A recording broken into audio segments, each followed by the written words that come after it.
Editors today are still doing the same. We totally control the performance of an actor in the cutting room, actually.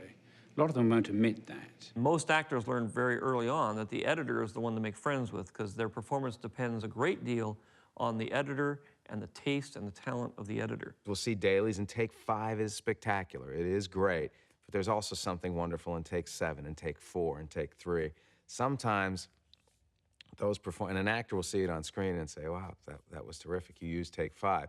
They don't know, they don't realize that you are borrowing from every single performance. And the editor is the person who's responsible for finding those moments in each performance. You talk about basic instinct.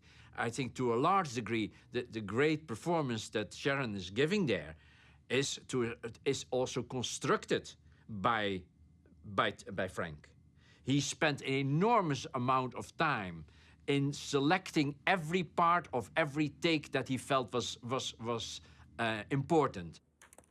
In cutting the interrogation sequence, using the basic scenes that were back and forth from the dialogue, the scene would be fairly dull. What are you gonna do? I had to create her looks and his looks.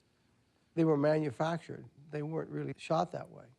I would take a piece of Michael looking at her from a different part of the scene and a piece of her looking at him from a different part of the scene. I don't make any rules, Nick. I go with the flow.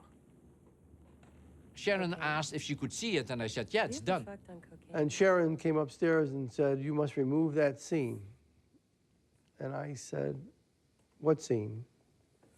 And she said, you know the scene in the interrogation.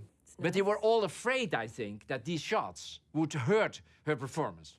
And even Sharon, I think, still thinks now that she lost the Oscar nomination because of these shots. And I said, Sharon, that scene is going to make you a star.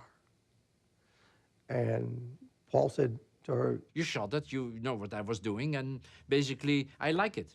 And it works. And then, you know, that's history.